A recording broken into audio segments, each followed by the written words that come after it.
أحسن الله إليكم. سائل يسأل يقول: تقع بعض النساء في سلوكيات منحرفة فيما يتعلق باللباس الشرعي والاحتشام والوقوع في التقليد الأعمى، هل من توجيه في هذا الباب أحسن الله إليكم؟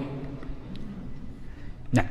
بالنسبة للحجاب هذه من الأمور المهمة، وقد ذكر الله عز وجل أن المرأة الصالحة حافظة للغيب، ومن حفظ الغيب أن المرأة إذا خرجت من بيتها التزمت حجابها.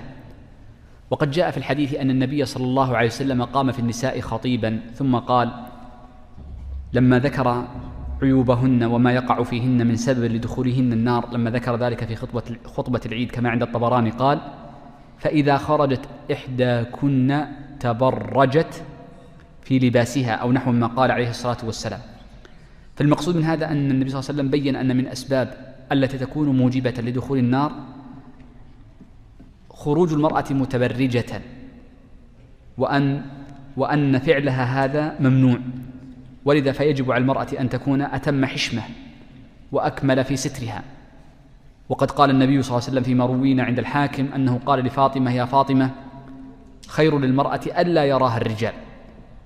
ولذا فإن المرأة كلما كملت حشمتها كلما تم دينها، وجمال المرأة في حيائها، وحياؤها بعدم خلطتها بمن ينزع الحياء منه.